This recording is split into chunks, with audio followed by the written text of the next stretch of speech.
Hey everyone, welcome to Full Circle Network, where today we'll be discussing the Snyder Cut with some of our Full Circle crew. Finally, we've put together quite the panel today, and we're gonna be talking about in spoilers. If you haven't seen the 4-hour cut of Zack Snyder's Justice League, definitely skip this one for now. Go watch it, come back, and chat with us.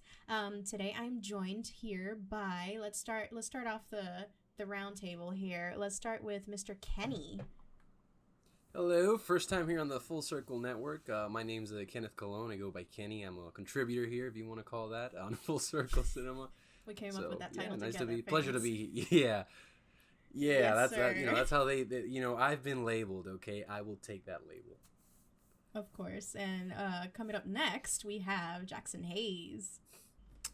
I am editor-in-chief of FullCircleCinema.com. I've been on the network, never on video before, but on plenty of podcasts reviewing DC shows mostly, so you recognize my voice from that. But I'm happy to be here to talk about the Snyder Cut. Our editor-in-chief, y'all. He just had his own Beyonce at the Grammys moment.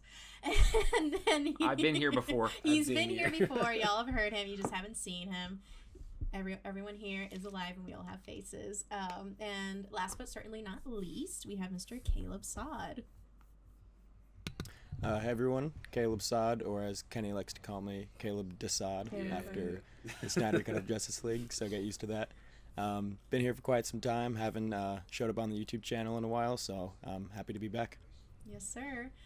Really excited to have everyone here today, and we're going to be discussing our first impressions on the Snyder Cut, very highly anticipated version of the 2017 film Justice League, and hopefully this is the first of many video-based panels that we'll be producing here on the Full Circle Network. We have quite a few little bits and bobs planned for the future of this channel, so be sure to stay subscribed and hit the notifications for Full Circle Network here on YouTube. So shall we start off with a couple of first impressions? I think I'm going to go on my screen. It's a little counterclockwise. Let's start with Kenny. What did you first think of the Snyder Cut?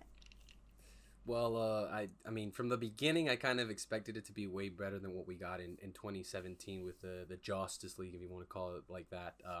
But I think it went beyond my expectations at that point. Like, it blew me away. I think the character development was off the charts and definitely not what I expected. It was very detailed, very epic in scale as well, which I feel is the nature of DC stories, so it's perfectly told from my perspective.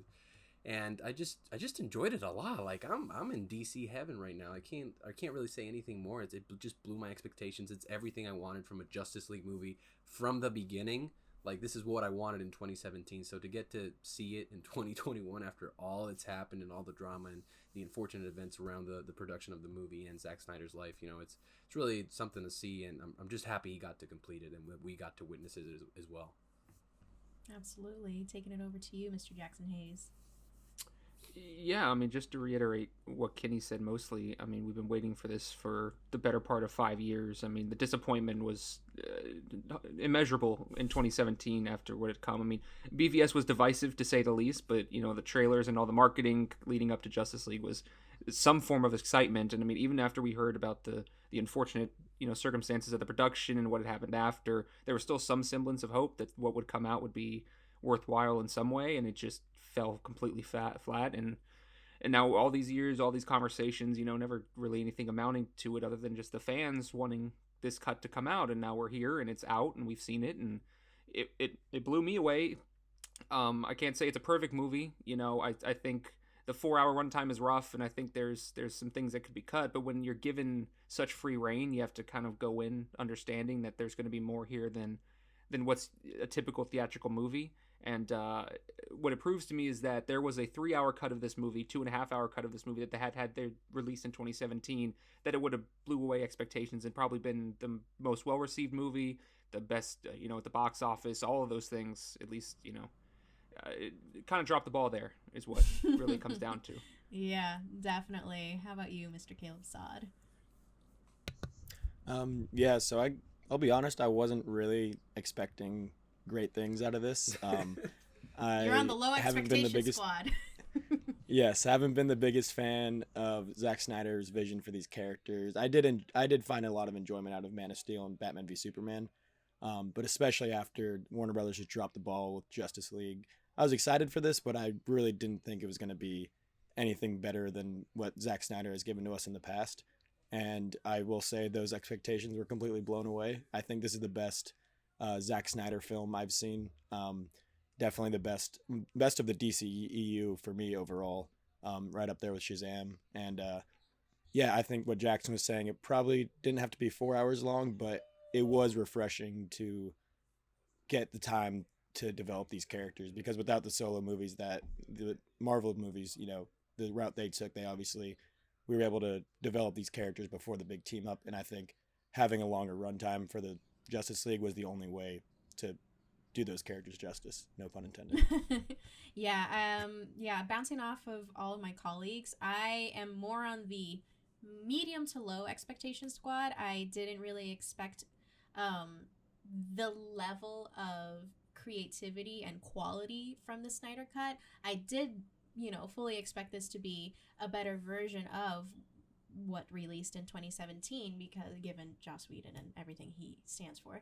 But basically, I didn't go in thinking I was going to see, and I really hate that this word is getting thrown around a lot, but it really felt like a very, very much a creatively indulgent, quote unquote, masterpiece. And I don't mean it in the sense that it's perfect. A masterpiece at this scale is not perfect by any means, but overall it is something that we really haven't seen as a whole in the genre. And for a comic book film, like Caleb mentioned, we don't really have the luxury of not developing these characters in this team up film, because they didn't have the luxury of their own solo films. So to really dive into a 4-hour epic, because it is kind of like a really big theatrical story that's being presented here.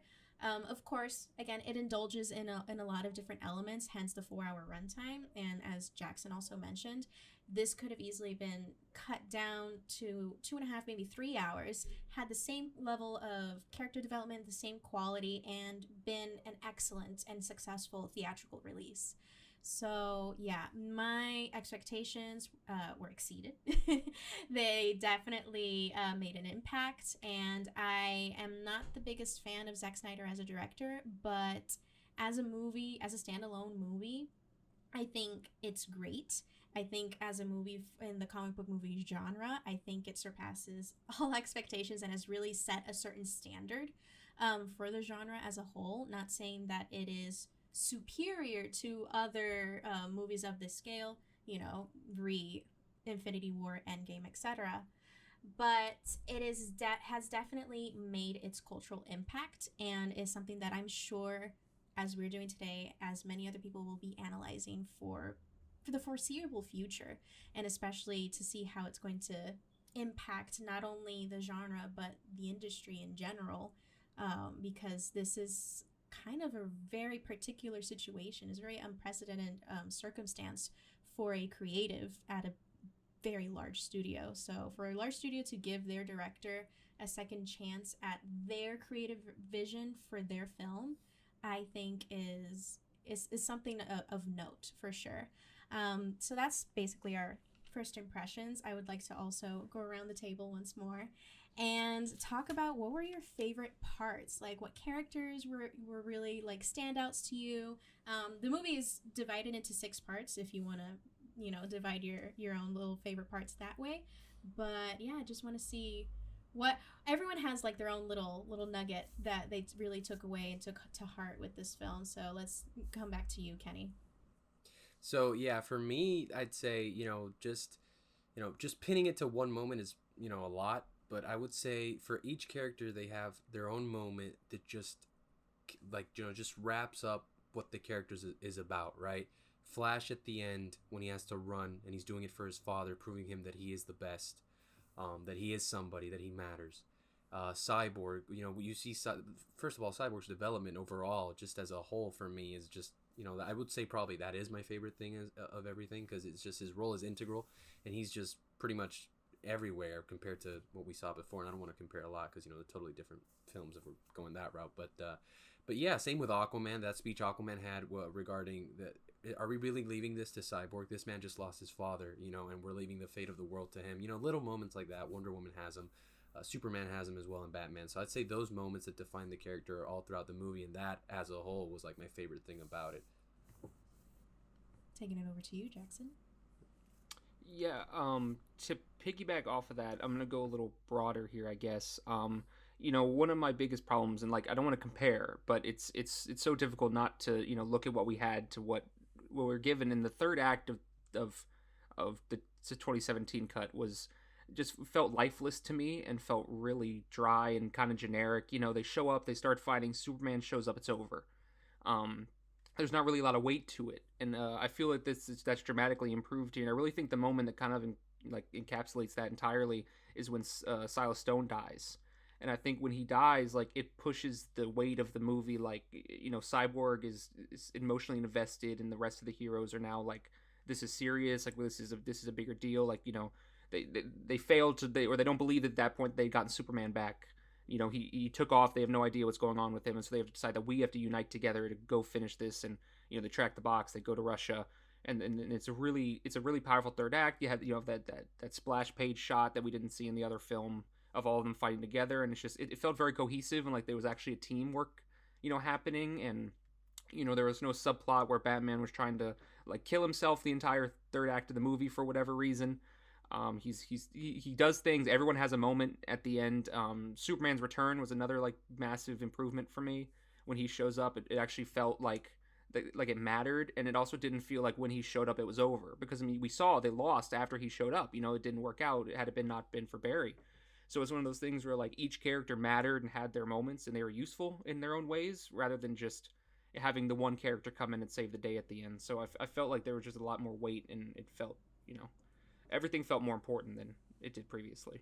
Absolutely. How about you, Caleb? Yes, I think a lot of people will walk away from this, and their biggest key moments are going to be, you know, you got so much stuff with Darkseid. Like any scene with Darkseid is like one of the most memorable scenes in the movie. There's that whole flashback to his initial arrival at Earth. There's the Barry going through the Speed Force scene. Like there's a lot of those big moments, but kind of what Jackson just said, like my favorite part was, and it was especially apparent in the third act, is like you see these characters bounce off each other. They feel like a cohesive unit. Everybody feels like they're there for a purpose. Like in the, you know, previous cut, Aquaman was just there because he was like a strong guy with a trident. Here it's like he actually seemed like there was a reasoning for that character to actually have an impact on the story. And I think you could say the same thing for each of the characters. And I'd say arguably even better than like some of the Avengers movies have done. We got like a real sense of like each of these characters using their individual powers to the best of their ability. Like they're fighting the parademons in a way that only they could fight. And I think seeing them do that as a whole and, you know, individually was just like the most improved part for me. Yeah, I think I have to agree with the team here. And just to add to that, I really enjoyed how humanized these mythological godlike characters were made to be without taking away from the gravity of how truly mythological and godlike they are. It really, Snyder really indulged on the splendor of these characters, and especially with the mix between not only the writing, the score, the cinematography. It just made you feel like a kid again. It just made you feel totally in awe of these characters. Like it gives you goosebumps almost, especially if, you know, for us fans that really love these characters and these stories. And the way that Snyder treated them with such care and such passion, like the passion behind the creativity is so clearly apparent that you can't do anything but 100% appreciate it, whether you agree with some of the creative narrative decisions or not. I personally, what was really a standout for me was how fantastic like the Themyscira scenes were. I'm gonna get a little more specific, but just that portrayal, bringing back the, you know, Snyder's 300 vibes with the warriors in Themyscira, and the weight behind that loss of their army to sacrifice themselves to defend the mother box, and Queen Hippolyta running off and having that whole scene on horseback just really, really blew me away. And this is like within the first 30 to 45 minutes of the movie. Like, by that point, I was already convinced this is going to be good. And the rest of the movie just really just continually kept upping itself. It was upping its game the whole time, with not only its grander scenes, but its more intimate scenes. And again, humanizing these characters in a way that felt you were actually able to breathe the same air as them and feel more emotionally attached and engaged. So by the time the third act rolls in, this third act is just miles better. Absolutely universes better than the 2017 version. And once again, the weight of the consequences, the decisions made behind the plan that this team created, it just all felt like a really, really nice group effort where nobody was better than somebody else. Everyone brought their own superpower to the table, even Batman. So, and I don't know, it's just really, really nice to see something like that where you can see yourself, a little bit of yourself in at least one of these characters. And I think that's what really hits home for superheroes in general, for us fans. But yeah, I could go off about this for a hot minute. But yeah, I would like to get to the last little. I have a post-it note. I'm trying to be organized. So the last little topic I'd like to touch on before we kind of freestyle our conversation here. What do you think about restoring the Snyderverse? I'm sure before we all go off saying, yes, restore the Snyderverse, do we think it's realistic? Do we think it's fair to Zack Snyder, etc.? So start us off, Kenny. Yeah, so I think from a logistics perspective, it is going to be rough in the sense that Zack Snyder's pretty booked, right? He's pretty busy. He's establishing his own world with the Army of the Dead universe over at Netflix and these animated shows, and he's gonna be a busy guy, right? So I think logistically it'll be hard, and as well if you include these other movies that are coming out in the DCEU, then it'll make it just even rougher in that sense because it's just a constant schedule. It's a machine, right? But in terms of if we're looking at, you know, the fact that can it be done, the answer is yes. I mean, if you're looking at any franchise, like I think DC is the franchise that can have multiple characters on the big screen at the same time with different iterations, right? Like if we're saying multiple Batmans, multiple Jokers, I mean it's built in the lore with the multiverse, right? And the CW shows, although a little distance, kind of proved it, right? That these universes are the same one, and then, you know, so I don't see it being far off. Now, if we can't get the full Snyderverse restored, right? Like we can't just get like Justice League 2 and 3, which is I doubt we're getting. You know, bits and pieces of it would be nice. You know, a Cyborg solo film, obviously, that has its own implications with the whole Ray Fisher situation as well. But, you know, maybe like a Ben Affleck, Joe Manganiello, Batman, Deathstroke movie, you know, things like that. You know, little bits of pieces, but not the full thing. I would love to see. I think it could definitely be done, but I just don't see it happening because of the logistics behind it. All right, Jackson. Yeah, I'll jump off of that, and I agree with a lot of what you said. I just think, unfortunately, it's not a realistic expectation as we sit here today in 2021. You know, in 2017, it was a different time, and you know, the reception to BVS obviously had an impact on WB. Right or wrong, I tend to lean to the wrong side. That you know, they moved in a different direction. They decided they wanted to do these one-offs. They wanted to take the characters that they thought had appealed to wider audiences out of the Snyderverse and into their own franchises, Aquaman and Wonder Woman, and then build on new ones that they could then pass off family-friendly content to, you know, your Shazams and things like that.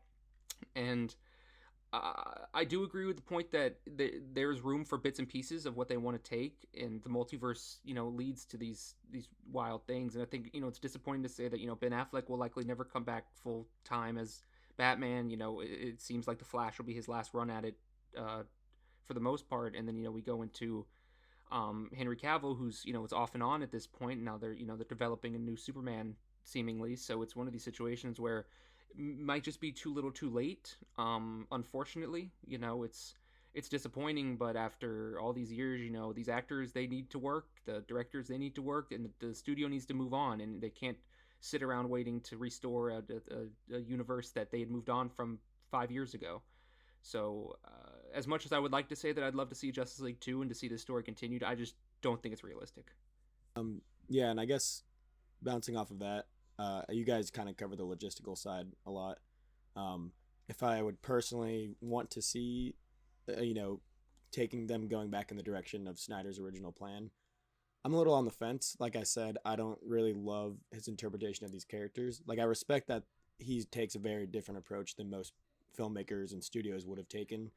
But, like, I like Ben Affleck as Batman, but I can't really say I really love Ben Affleck's Batman, like just that character. I think it would be awesome to see a Deathstroke Batman team up, or I guess him as a villain in a Batman solo movie. But Matt Reeves has his Batman movie coming out. We have supposedly Michael Keaton coming back as Batman for the Flash. I think with the plan they've had, it could still work with what they've been doing. They can have a Cyborg solo film that isn't exactly Snyder's Cyborg, but the way they've been doing it is kind of just ignoring the whole interconnectedness. They're not doing like Marvel where everything has to tie into each movie. I do enjoy that they let the directors take some creative liberties. Maybe it doesn't line up with the Justice League movie because some of the histories of the characters are a little don't line up exactly, but I would actually prefer to see directors take these characters in the direction that they want to take it. Justice League 2 would be awesome. I think Snyder very clearly set it up for a sequel. He had the Joker at the end in the nightmare sequence. I think there's a lot of ideas he has with that. He set up the Injustice League with Lex Luthor and Deathstroke. And I think there's room for that to happen, but I just don't see it, unless there is that big fan, we see that uprising that we had the last 4 years, but I just don't see a Justice League 2 happening in the way that Snyder set it up. But again, I'll be there on day one to see it if that happens. we said we'd never see the Snyder Cut, and here we are. Just saw it this week. So thank God. At this point, I'm not going to be surprised by anything that Warner Brothers and HBO Max pull off. Yeah, absolutely. And I just saw, I think today there was, apparently, I'm not saying this is a legitimate source, but apparently HBO Max and Netflix are kind of playing tug of war with Zack Snyder as a director.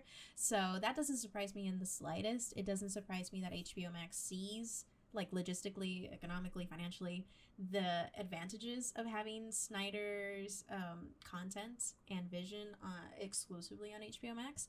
So if they want to pursue the Snyderverse in a future, I think it's still, though logistically in the near future, like in the next 2 to 3 years, it's not realistic. If I'm not mistaken, this sequel wasn't meant to come out 2 to 3 years later. Like, this sequel was meant to come out quite further down the road, to give space to these other solo films that were scheduled, whatever they may be. I think creatively, narratively, it still would work because, and this is how I see it, these characters are very well aged. Snyder made sure, especially with Ben Affleck's Batman, with Henry Cavill, Gal Gadot is still relatively young, but these characters are still pretty aged, and they age well with the way that they've been portrayed by Snyder. And seeing a sequel to this, perhaps 5-6 years down the road, I see as a more realistic endeavor, and still, I think it would still be viable, because you have Matt Reeves' Batman, you have the Flash, which is gonna really shake things up in the DCEU. You have these other projects that Warner Brothers wants to work on with the DC Comics, and I don't know. I think there is a future here, and I think logistically they're gonna try to achieve that future because of the inevitable success that we're gonna see from Snydercut, and most likely, inevitably, the increase in HBO Max subscriptions this week. that definitely is going to, put some dollar signs in their Tom Nook eyes and compel them to make a decision and try to propose something to Snyder. And even if we don't get the exact plan that Snyder was going for with the sequel, I think something along those lines would definitely be within reach, and I think it would still be viable, and I would still watch it. Especially with Patty Jenkins definitely like taking a step back and taking a break from Wonder Woman as a character. I think taking a break from this whole mess of the DCEU for the last couple of years and just really diving in, like you mentioned, Caleb, I also enjoy how more casual the cinematic universe is here, because it's not so brutally strictly interconnected like the Marvel Cinematic Universe. And that allows for not only creative freedom with these films, it also allows for variety. It allows for, all of these whack, insane, absurd ideas to be possible, to kind of come to life. And yeah, I don't think if Warner Brothers has learned anything for the past few years, I think it would be just silly of them. It would be impractical for them to abandon not so much the Snyderverse as a whole, but abandon the Justice League. It just wouldn't be practical. So yeah, if anyone wants to chime in on any other little comments and kind of freestyle our thoughts here on the Snydercut before we sign off for the night, please feel free. Dostoevsky. No, I'm just No. kidding. Oh my God. That was a horrible No line. Russian family, none of that. Oh We my did- lord! we really I could didn't go on. need I could that. go on for days about the stuff that It was cut. so That was just unnecessary. Yeah. the stuff that was added, and I mean the things that were butchered. I mean, you talked about the mascara scene. I mean, an incredible opening to a movie, an incredible way to get to set up the villain who's worlds better. Like, and all it took really was, to me, like the line after he gets the first box and the first times he talks to Caleb Desaad. And the first time he talks to him and he just tells him like, hey, you've been cast out, take these worlds, and how bad you can tell that Steppenwolf wants it and like how far he'll go to do this. Like it's that easy. That's all it takes to make a character better, is a slight character moment, a 30-second scene. The 2017 version was 2 hours flat. You can't add 20 minutes to add a little bit of context to your villain to make him that much more interesting. He was awful. I mean, he had no motivation. He showed up, he got beat up by Superman, and he got pulled away in the portal, and that was it. Like, All there was Steppenwolf so much more did was there. poke around and find out. That's all he did. I mean, all they did was get beat up by him until the strongest guy showed up and beat him up. I mean, that was the entirety of the movie. And it really felt like the storyboards for Justice League was made with Legos. It really felt like that. Just the things they cut. I mean, the Cyborg sequence, especially just the moment. I mean, yeah, it's a little long, but it's understandable. You're being introduced to this character. You need to know who he is, and the dad's narration over him talking over the recorder, and just the moments with the mother, that he gives the money to. I mean, it's just that simple. It's that easy to make a character that much better, and it's criminal that it was taken out and that we had to sit there and be given these generic versions of characters that were obviously so much better in the original version. And I think going along the holding lines this that going along the lines that Jackson just said, right? I think if this movie taught me anything, it's the importance of context in a movie and in a film earning its moments, right? So I always look at the Superman fight as the example of that, like the prime example of that, right? So it's literally the same. It is almost the same fight with the exception of like 2 or 3 changes, right? Than it was in the 2017 version. But that movie didn't earn that moment, right? It just, like, the build-up towards Superman was not earned. The context behind the fight, the emotion, it was just bland. It was a horrible fight. And then those horrible ad-libs, like the "do you bleed" line, that's going to bleed in the morning, whatever he said. Little things like that, Something's the fact that, bleeding. yeah. Really bleeding. So the content, for me, Horrible. this movie taught me the importance of context and actually earning those moments. So it's just, my God, it's just baffling how butchered that 2017 version was. Like, I just still, like, every day I wake up and I'm like, wow, that movie sucked. Like, how bad was it? Every day, Like, lives man. rent free in your mind.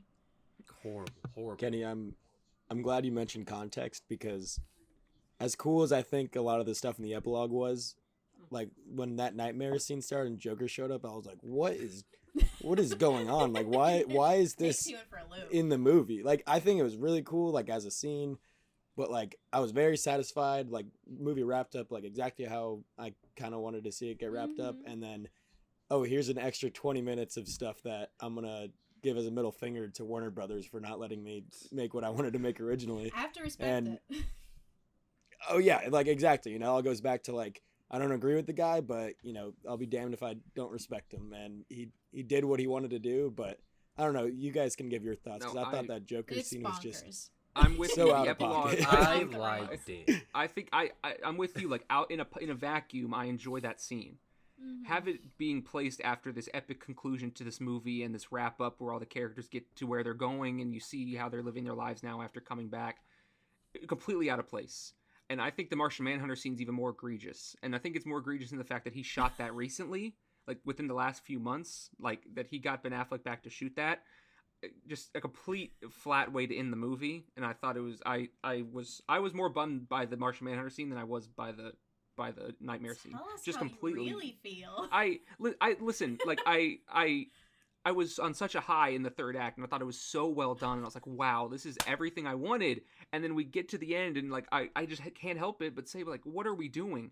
Like, why is this? And again, like, had the nightmare scene been put anywhere else, an hour earlier, I don't know, Batman fell asleep, like working on another thing again. I don't know, the same way he had in BVS, but. Good Lord, like I don't know what he just wanted to do it, so he did it. That's what I thought. I respect it. Listen, I respect it. Like you guys said, I respect the fact that he wanted to go out and do that. But come on, you had the ending was right there. Like you had it, and you just tacked that stuff on. Am I the only one that liked it? I liked it. I didn't like where it was. I actually really liked it. I thought it was really cool and fun, and I watching it, I thought, these are the kind of scenes that comic book fans would never even dream of being live action in any moment, in any way, shape, or form. So I liked it, and I respect it, and though I do agree it's totally out of place and unnecessary, it's a 4-hour movie. He's just, it is, like I said, it's super indulgent. So it was just like that little extra cherry on top for everyone that just wanted to see more. He's like, you know what? You wanted a director's cut? Here it is. Here you go. Let's see what the I completely audience understand thinks. that. I completely understand your point there. Like it is like I have to look at it through that lens. It's 4 hours. He put in everything he wanted to put in. It's just the placement that bothers me is all. It's not the content. So you think it should have been more towards like before the third I act? think if you're doing that scene, and although I did like the sequence, it's a weird fit. But like although I like the flash forwards we got when Cyborg was rebooting Superman.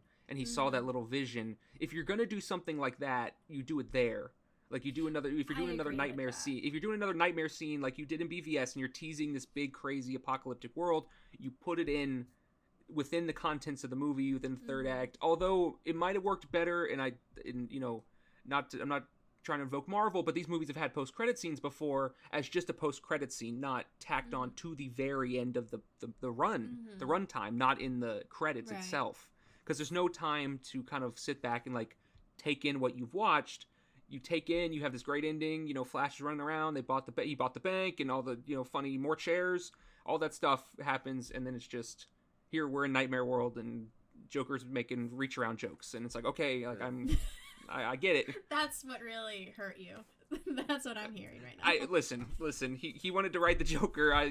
You do you, man. Batman says the F word for some reason. Listen, hey, it's a good F bomb. It's not your great F bomb. Listen, I loved it. I loved it. Listen, it was I like that scene in a vacuum. I just don't like where it was. That's it. That's see, fair. like, so adding. Sorry to interrupt, Ileana, but adding to your points, you guys are totally right. You want to see how that's valid? Because yesterday I was watching it with my grandfather, and to give you an example, that scene pops up. He's like, "Where's Aquaman?" I'm like, "He's dead." And he's like, "What? He's dead?" I'm like, "Yeah, did you remember that scene like 2 hours ago?" Remember that scene 3 hours? Yeah, 3 hours ago where which he is a glimpse, so he in doesn't the even future. remember. So it's a glimpse, so he doesn't remember. But the thing is, for me, going back to Caleb in context, I enjoyed it because I know that there's no more after this, right? So I was just enjoying everything, and it's actually like the first long movie that I've ever seen where I was like seeing that I had more time left on it, and I was like actually excited that I have more time with it. Because I know it's the end, right? I know I'm not getting. This is the first long movie I've seen without falling asleep. Hey, that's. He There's stayed anything to know awake, about y'all. Kenny. He's a I true did fan. doze I off will for say 10 though. I will minutes. say though. Every movie. Some of us here were doing a rewatch the other night, and Kenny fell asleep about an I hour mean, if in. he's already seen it, it's okay. Fair enough. Fair Valid. enough. No, but like literally, we they were all just press. hanging out having a good time, and then They press an hour play, goes by. We're and like, I what was happened like- to Kenny? He was knocked out. I Completely was knocked out. I was asleep. I woke up at 4 a.m. with Wonder Woman in my ear. So it was rough. But no, I think with that context, I enjoy it. But like if I knew something else was going on, like afterwards, I'd be like, yeah, that is just wrongly placed. Like, why make an epilogue? Just put that as a separate part, and then make that epilogue part 7, and finish it off with the whole third act with the wrap up, and that's it. Just make the nightmare sequence its own thing with everything from the nightmares. So. Yeah. It's all about, not only context, but the pacing of it all. Like Jackson said, that third act was really overwhelming. It was wonderful, but the epilogue just jammed so much in there. Like, it was That's a true. An lot to epilogue take is in. supposed to be a wrap up, and Exactly, Like not and they this sort and whole, they did that. That's how trip. it started. The epilogue did start out as a proper wrap up, Mhm. but then we get to the end, and it's like I don't even know what we're doing anymore. We're just kind of. I thought it was like, oh crap, there's an alternate timeline from when Flash rewound. I didn't think it was an actual nightmare. Oh, well, see that's the confusion, right? And I think that was the Exactly. confusion because I remember sitting in a theater in 2016 when BVS came out, and it was rough at the time. And from when the bats were lifting up Batman at the very beginning, my dad Oh, looked over yeah. me being like, "What is going on?" To then, we get to the nightmare scene, we're like, "Oh, that was kind of cool. What was that?" To then Flash, running back, and no idea what's going on. And In it my doesn't make screening, nobody sense. knew it was Flash. Like nobody Well, knew and it it was didn't Flash. make sense until Justice League when What? well, no, it's clearly Ezra Miller. But some Yeah. people didn't understand. I'm sorry. No, A lot of yeah. people in general audiences didn't understand what was Damn. happening. But we don't even get context for it until much later in time. And then this is where that context would pop up, I suppose, but it's been so And I long. guess- Batman just can see the future in his dreams. Well, right, we don't even understand his connection to Yeah, the like, apocalypse he world just- or whatever. Yeah. Yeah, it just I think made it's more because sense he- to have that it's because be he via did the he was the Motherbox.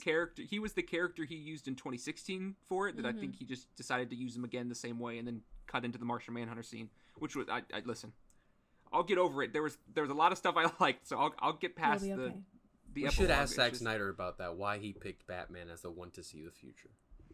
I'm sure he'll have a very detailed answer that I'd That's love to why hear. I would Right, love I'm to sure see. he has it all Zack worked Snyder, out. So if I you would would like really- to come onto the show, our email is full circle at gmail.com. We will most Your people gladly can host you. contact our people. I would love to I host. have plenty of questions. Our editor-in-chief has plenty of questions, and we Mhm. just want answers, okay? That's And they're all not we all want. about the epilogue. We can talk about other things. Yeah. Yes, if we could have But about an Snyder hour on on the that to show, be but yeah. about like an hour on that to be fair because there's a lot to It's gonna be a I'm very 4-hour confused. long interview, yeah. Just to make things even, I, Steven. I would like to pick his brain. I would. like, Yeah. just I would too. see, like honestly, if we're talking about the restore the Snyderverse stuff, I would actually love to see like a comic series based in this nightmare world. 'Cause I think it's very interesting, and I think he's got a lot of ideas. Like if we're not gonna get any films as a follow up, I think he should write like a comic well it's just series. that I think that would do he really pitched well. that very idea a few months ago and then they shot it down. So it's so like he had but you Cool. were on the right track. Like that's You what he have wanted a to do. market, there's an Right, like that's what he audience. wanted to do was to write a comic, and I think they shot the idea down, and I don't really know why, but who knows why. I think he's the only director that's wanted to play around with the concept of Superman being evil, and like I'm so down with that because it's literally Mhm. one of the best like Superman content you could get. So, I mean, I get why they would shut it down. Like I get it, but I would love to see it one day. Evil Superman just wouldn't be good for the merchandise sales. Yeah. Oh well. I mean, not on my part. I don't mean, even Superman- like Superman as a character, and then here That's I the thought, thing, this shit's right? You're just interesting. ready to root against him. You're just ready to hate him. You're literally that Yeah. close to hating them. And I think DC Comics has really proved itself to be far superior in the animated scene for comic book movies and series. So if they want to explore this nightmare world or explore the Snyder version of the Justice League as a whole in an animated format, I would 100% love that. I think that would be super viable as an option, as a medium, and it would honestly do really well. Like the animated Oh films yeah. do spectacularly well. Like Marvel could never. and I don't mean that to like be rude to Marvel. Marvel animated. Oh boy, is you just started a fire. Listen. I'm sorry. Like Marvel animated is here, and then DC animated is here, and that's just facts. No, I'm it's not been saying that way Marvel's since bad. it's been that way since we were kids. I mean, Yeah. Exactly. the animated series that DC does are incredibly well done. You know, Bruce Timm and all of them, ran it for years. You know, Justice League, Batman Beyond, Batman animated series, all of those, they were so well done and ran for years. And all the movies they've done recently, I know they had that animated continuity that they had that ran up to Apocalypse War, which was honestly a lot of people compare it to the Snyderverse. It took a very dark turn with a lot of the characters and went to this crazy apocalyptic world and set in the future. That was kind of, people were like, oh well, this is what Snyder would have done more or less. But it was I would very much enjoy seeing it in animation. I think there's a place for that somewhere. Like, just let the man tell his story he's gonna tell. Just HBO Max is really, I think they're being relatively successful, but HBO Max is really trying to set itself as an exclusive content standard, as a platform where you are going to get high quality original content up there with Netflix, because Netflix lately has really gone for quantity over quality, Yes. in my opinion. Yeah. They really just love to throw a bunch of series out there and then just simply not renew them, or or just see what sticks, like Bridgerton and Queen's Gambit. All these shows. Yeah, there's not really a formula or a consistency behind Netflix's original content. So I think that's where HBO Max should really embrace itself in being that home to DC Comics, embrace itself into being Disney Plus's direct competition, because Disney Plus is really on point right now with their Marvel series. For better or for worse, WandaVision was spectacularly successful. Yeah, and they're gonna keep going with the Falcon and Winter Soldier, and eventually Loki, and who knows what else, like Hawkeye, etc. So I think HBO Max should really get on that bandwagon and listen to ideas, listen to the creators pitching to you, because you have a platform. Snyder isn't the only director, though he's an excellent director. He's not the only one. And yeah, just really be what DC Universe Online tried to be.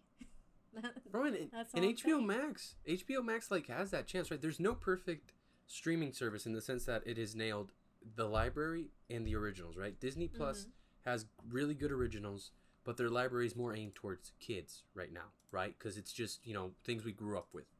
HBO Max has a great library, and obviously their original content right now are the movies that are coming to theaters because they're coming on to the streaming service.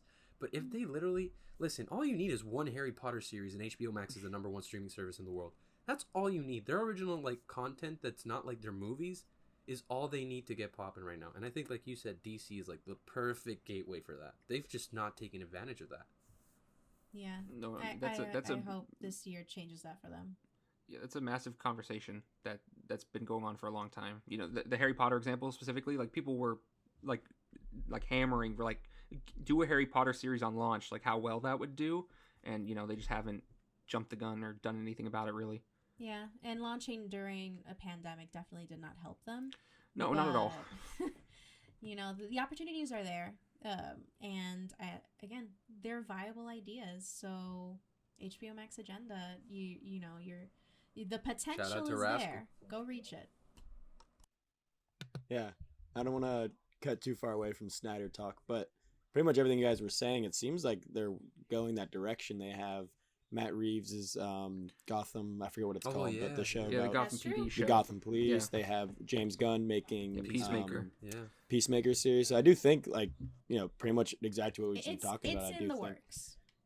Yeah, they're taking note and expanding. They're using their service in the same way Marvel is to create these movies and then allow time to expand those characters in a more intimate way over a longer period of time. And it's Warner Brothers. They have so many rights and titles that they can do stuff. Yeah, their IPs are up there with. I mean, they're not as big as Disney's. Obviously, Disney owns everything under the sun, but it's a close second to what you're looking for. Harry Potter is as big as it gets worldwide. I mean, it's massive. DC can get there if they work at it, at least. They got the Lego movies too. Yeah, I mean, it does well. It's right for the taking. I mean, even something like it came out that Zack Snyder had pitched a Ryan Choi Adam Solo movie. that, you know, and he brought this character, he didn't have a massive role, but he was in it enough where you're like, I like this guy. Like, he made some funny jokes and was a solid character for the most part. He's obviously setting him up for the future. And it's like, well, do something like that. You know, a character like that, you know, exploring a story, and then Snyder wanted it to be an all Chinese cast and for it to be set in China, and, you know, for that to be a major part of the story. I mean, that's something that you can do easily with a mini series on HBO Max. I mean, stuff like that, just like we were saying earlier, pick and choose. Like, that's something you just grab, ideas like that you don't have to make a grandiose, epic Justice League Part 2, but you can make a Ryan Choi show and people will like it.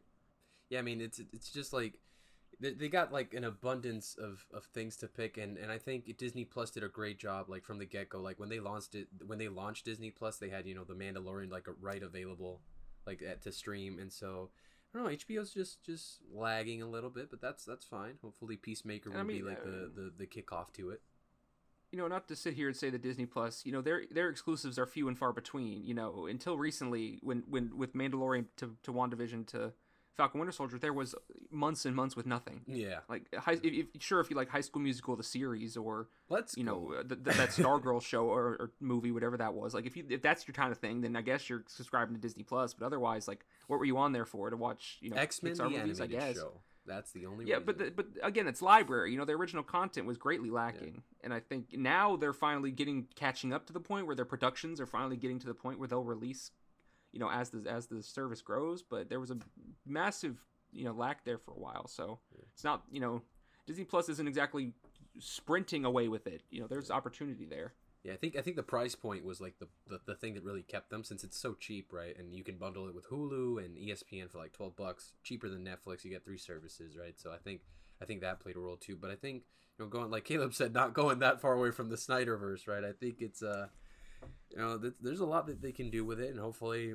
I think Restore the Snyderverse is the next big movement that's going to come. Obviously, Ayer Cut getting shut down immediately. We're not talking about that. That is a whole different situation. Yeah, I don't. There is a Suicide Squad movie coming. Good. There's not another Justice League movie Yeah. coming. Like, it's a different context, right? So it's just different situations. But yeah, hopefully Restore the Snyderverse is the next big thing. Hopefully less toxic too.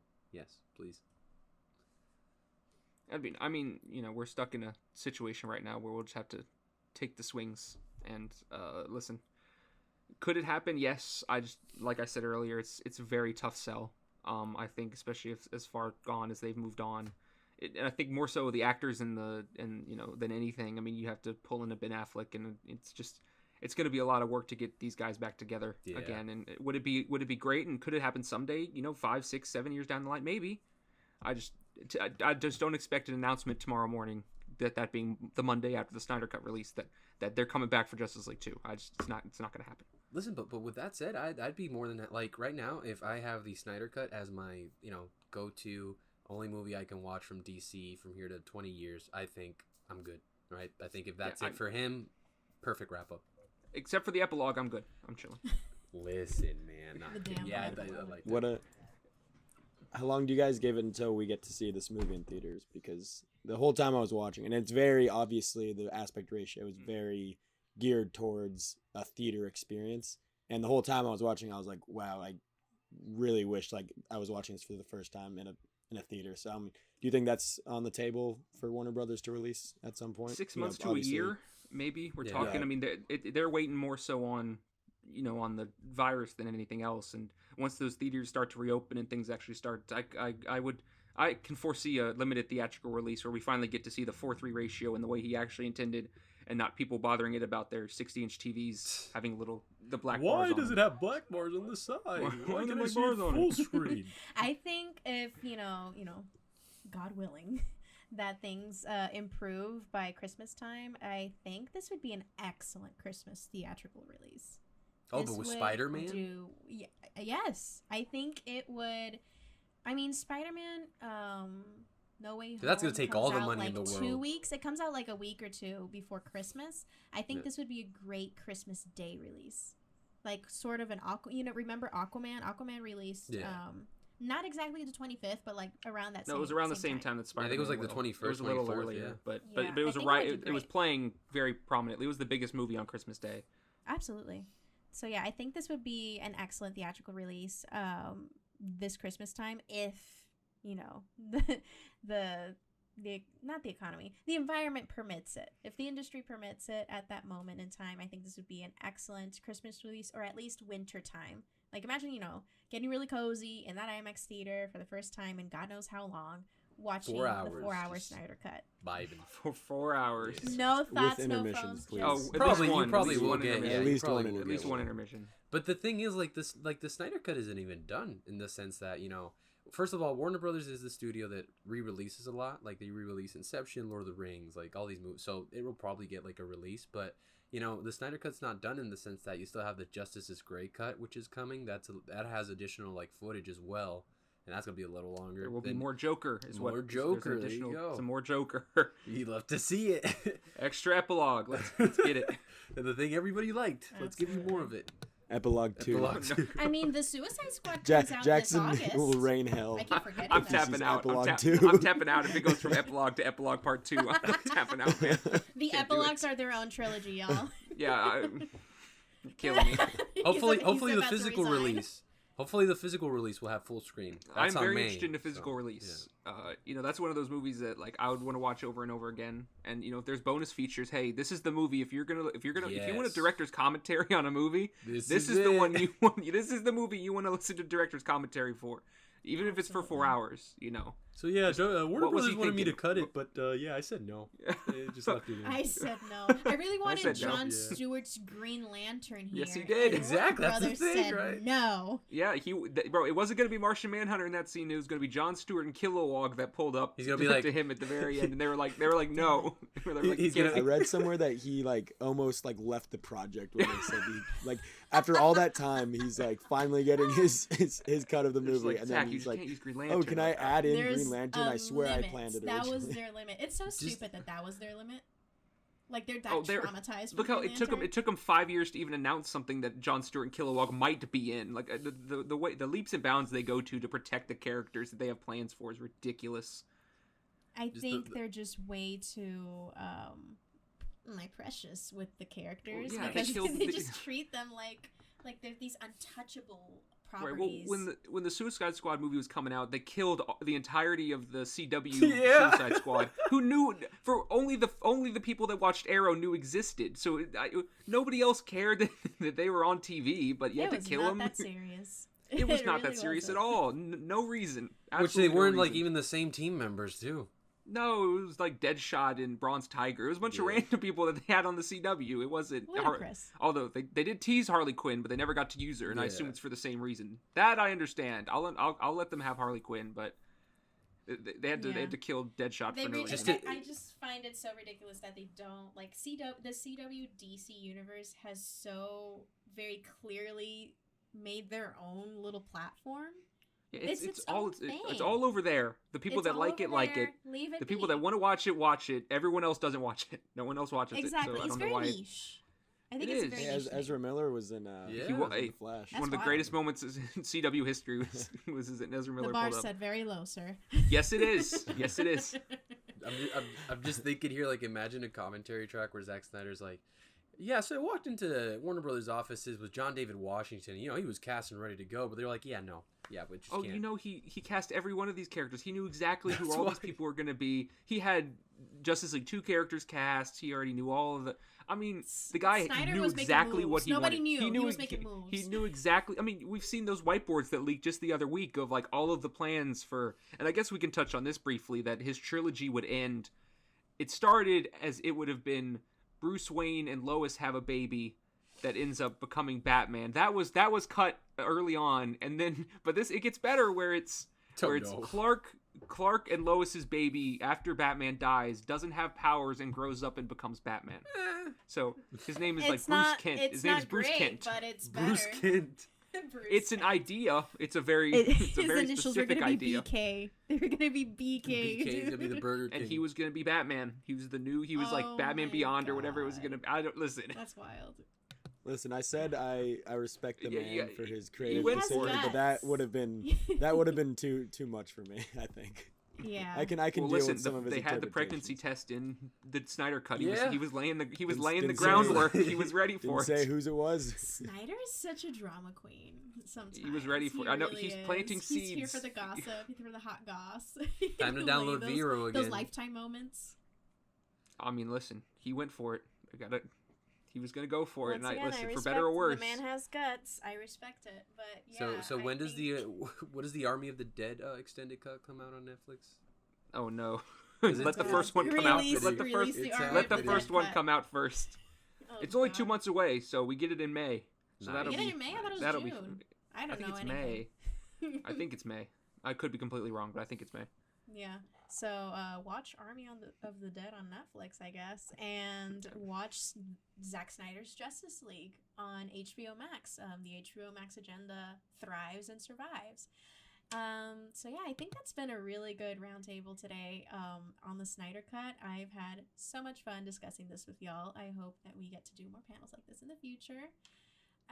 If you guys enjoyed listening to us basically go off, sis, on movies, let us know in the comments. Be sure to stay subscribed and be sure to follow Full Circle Cinema on all of our platforms, especially Twitter, and visit fullcirclecinema.com for more news, interviews, and everything in between. Where can they find all of y'all? Where can they find you, Kenny? Well, you can find me in many places. Right now, you can find me on my new Twitter, just created 5 minutes ago, All Access Movies. Please follow me. All Have a right, good sir. time. We don't need to bring that back. Let it die. You can find me at Jackson Hayes 67 on Twitter and Instagram. I think, yeah, I think it's the same handle. Yes, sir. And you can find me at CalebSod20. That's sad with 2 D's. Caleb Desaad, guys. It's not Desaad. Caleb Sod. It's Caleb Caleb Desaad. Desaad. CalebSod20 He's rebranding. on Twitter. Yeah. Absolutely. And Would you love can a follow. find me on Twitter and Instagram at Captain Melendez. And once again, be sure to subscribe, follow us. Let us know in the comments if you enjoyed this and you want to see more, or what else you are interested in seeing on the Full Circle Network, because we are listening. We have a very exciting slate of content hopefully planned for 2021. So thanks y'all for joining me. This was kind of a last minute effort, so I'm really glad that y'all got on and we were able to chat about this. Happy to be here. It's a great show. Do it again Great sometime. Thank you. Thank Good you show. very much. Good show. Loved so it. anyways, Loved it. thanks y'all for watching. Bye. Everyone say bye. This is where you wave. Bye bye.